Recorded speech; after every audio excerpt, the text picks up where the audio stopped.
it might shock some people what I'm going to say today, but I'm trying to explain it concisely and clearly. But my thesis today is that you are respecting the rules too much, that you are putting more barrier than necessary around you, and that it's actually making your life way worse because of it. I'm gonna develop that in like multiple points because of something I was convinced of early on, but I truly understood it over the years.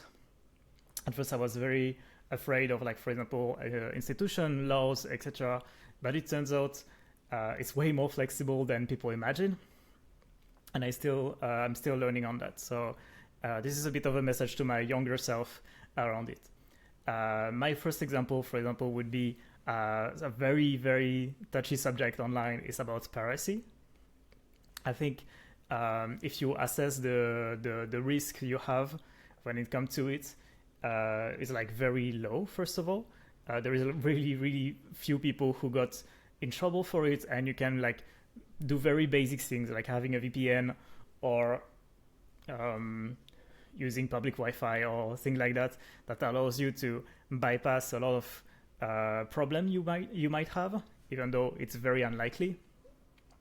But why would you do it if, for example, for against the moral reason of like, people put money, time and energy into it, labor into it, so why would you get it for free? I would say it's not even about that. It's not even in the question. The question is like, if you had to choose, if you had no money, for example, there is like you shouldn't be held morally responsible for grabbing something for free, especially if it's for bettering yourself, making yourself more, for example, like increase your, how do you say in English? Increase your knowledge of the world or your culture, etc. More knowledgeable about culture, or just training. For example, I downloaded a lot of practical non-fiction book because I wanted to learn about topics, and I didn't have the money at all to grab all the book and knowledge I would want to have. So I think it was morally right for me to download at the time, and that's something. And there are other things that are just not available, but I will not. This video is not about why piracy is good. I'm just saying that if you are in a situation where you don't have a choice, it's very okay. Nobody's going to come after you. Just don't say it online if you don't want people to like be angry at you. But it's very okay to do it. And you should just get what you need by any means necessary. As long as it doesn't directly hurt anyone, and it's just one of those rules that people put themselves in without any thought into it. You really need to go around and think, okay, what are the risks, what are the benefits, and am I willing to take the risk to get what I need, typically. Another thing, for example, is about everything that is legal about, for example, corporation. Typically, I would see, for example, artists being very afraid to sell anything without like, oh no, I must create company, I must declare it correctly, I must do all the paperwork, and they do like even before selling anything. I know because I've been a bit through this as well. I had my phase where I was looking up all the legal information about taxes and corporation in my country, and that can be a gigantic rabbit hole. There are people whose whole job is to simplify it for you, while actually you don't really need that. You don't really need any paperwork to sell anything.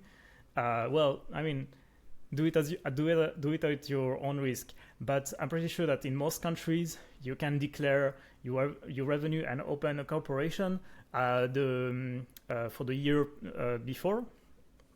So typically, if you were selling products and it started to take off and you don't have a corporation, you can create it later and declare your revenue on those.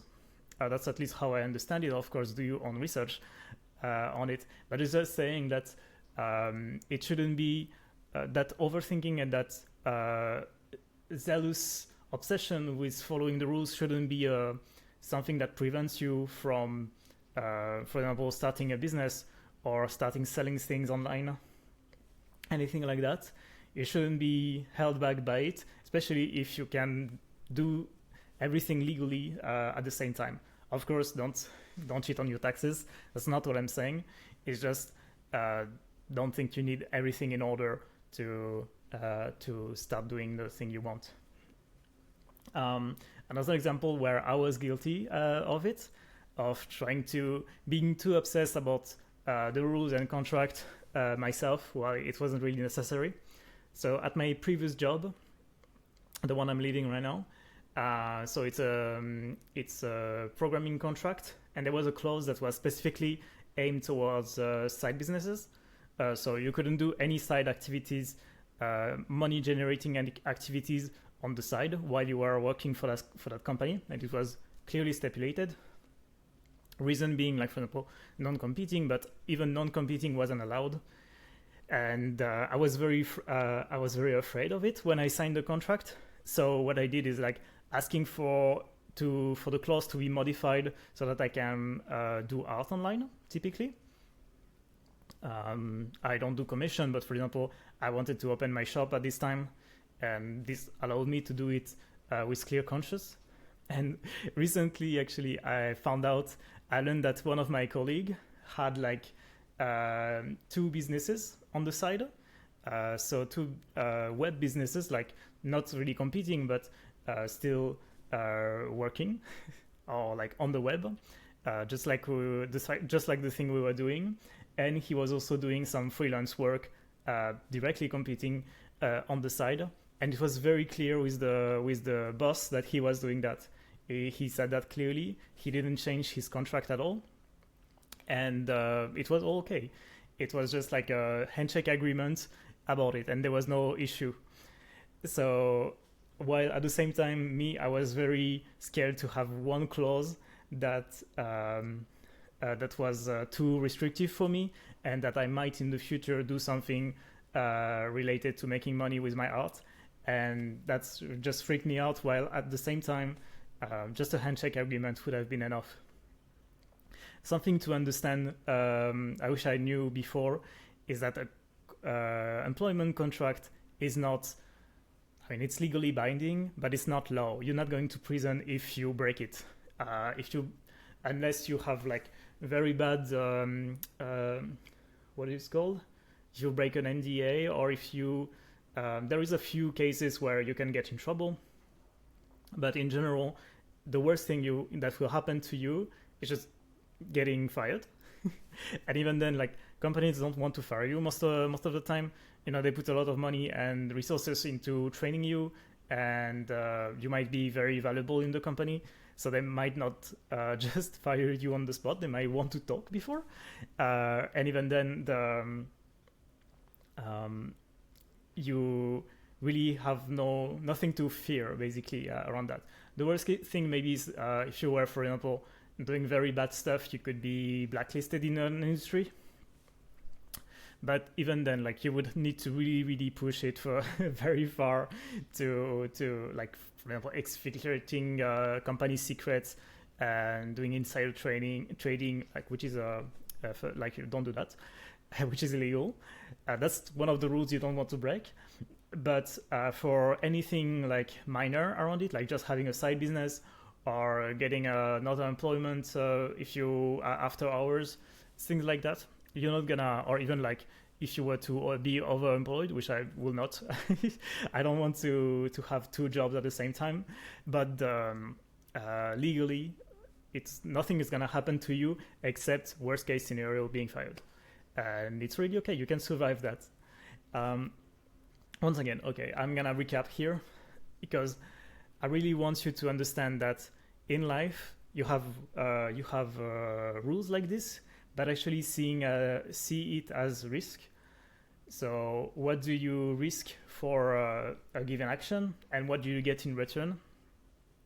And you need to be okay with sometimes having some risk, or like getting into a conversation, or just needed to fill some paperwork or fill a fine or something like this. If the upside, if what you get in return is bigger or is better for you, I think it's I think it's all right. It shouldn't be like there is very few things that are what we call catastrophic risk. So, for example, you getting in jail, you don't want that. You getting, for example, dead. if you take a risk and one of the possible outcome is that you don't live anymore, it's not worth it. Don't do it. Same thing with like getting like very badly fined for to amount of millions of dollars you don't have, and even then, I mean, I don't know how it works in different countries, but maybe you could just declare bankruptcy. But I'm not sure how it works actually. There are very few things you cannot recover from, and so don't be so obsessed about following all the little rules, all the terms and conditions and stuff like that. Because if you look at it objectively, very few bad things will happen to you.